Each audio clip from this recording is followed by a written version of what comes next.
How well can you truly read body language? Well, it turns out it depends on whether you're a man or a woman. So in this video, I'm going to reveal which gender has the advantage when it comes to reading nonverbal cues, and then share with you 5 nonverbal communication strategies with a focus on open body posture. These strategies are intended to improve your confidence and your ability to read others, regardless of whether you're a man or a woman. My name is Marta Keller, and I'm a transformational coach, and I'm on a mission to help you become authentically confident and to truly love and trust yourself. Before we get started, remember to subscribe and do hit that bell button in order to be notified when new videos related to all things confidence and self-love become available. I know you must be wondering whether it's men or women that are better at interpreting body language, so here's a short answer. Research shows that on average, women can read nonverbal signals accurately up to 90% of the time, while with men, it's less than 50% of the time. Brain scans further reveal that multiple parts of a woman's brain light up when reading those nonverbal cues, while for a man, it's only a handful of areas. Here's the good news in all of this. Even if you're not great at reading body language right now, whether you're a man or whether you're a woman, you can learn to read nonverbal cues and in the process, improve your confidence. Nonverbal communication strategy number 1, smiling. Now, I know you might be thinking that this is such a super easy nonverbal cue to start with, but did you know that as attractive and as contagious as smiling is, it is actually a sign of submission? Yes, whenever you smile at someone, you're telling them that you're not a threat and for them to accept you. This helps to explain why some of our world leaders are never ever seen smiling, because they don't want to be perceived as submissive. You likely also knew that there are fake and real smiles, but do you know how to tell the difference between them? Real smiles can be identified because both the mouth muscles and the eye muscles are engaged, creating that characteristic crow's feet. It looks something like this. If you've ever been asked to say cheese for a photograph and found yourself looking really fake in the photo afterwards, that's because whenever you say cheese, only the mouth muscles are engaged and not the eye muscles, looking something like this. Cheese. Nonverbal communication strategy number 2, hands. Hands are a critical aspect of our bodies as they give us the freedom to do so many things, such as holding, writing, and carrying things, just to name a few. But few people really think about how their hands behave. When your palms are face up, it demonstrates how truthful, non-threatening, and open you are. It's something you often see in yoga or meditation. However, when your palms are face down, this creates a feeling of dominance, of authority. And it's something that I often see when people are training their dogs. Sit, for example.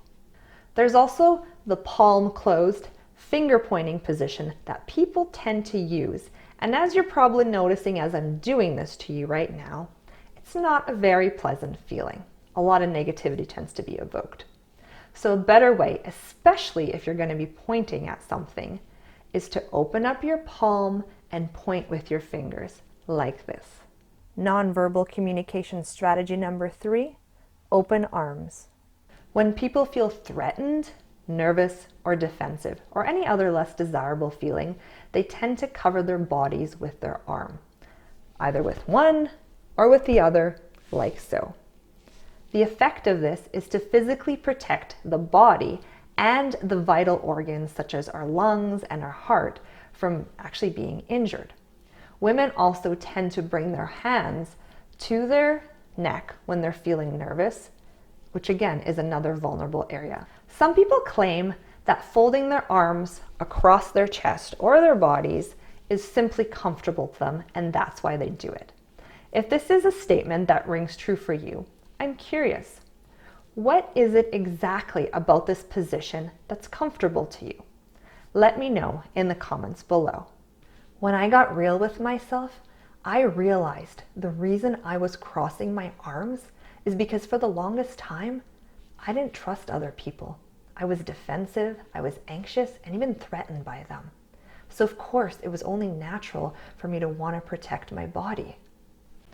Regardless of what answer comes up for you, the truth is that arm barriers are perceived as negative.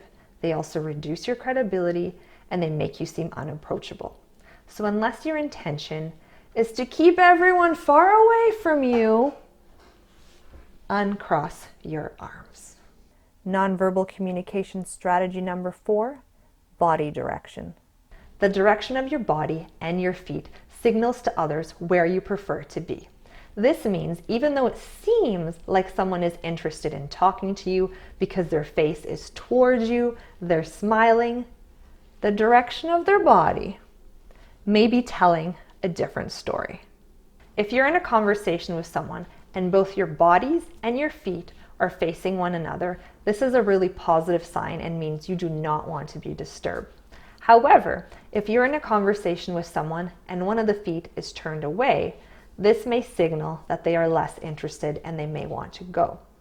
In social settings, if there's 2 people and both of them have one foot pointing at one another and another foot extending outwards, this is a sign that they are interested in having a third person join the conversation. As another example, leaning in or towards someone signals interest, while leaning away or turning away signals disinterest. So be careful with the direction of your body. Nonverbal communication strategy number 5, spatial distance. We've all had the experience when someone sits or stands a bit too close to us for comfort. The study of distance between people is called proxemics, and 4 spatial zones have been identified. The intimate zone. This starts at your body and extends out to about 18 inches. This is of course reserved for those people who we have intimate relationships with. The personal zone is from 18 inches to 4 feet away from us. This is used to interact with the people we generally know. The social zone, it's between 4 feet and 12 feet, and it tends to be when you're with people that you don't really know.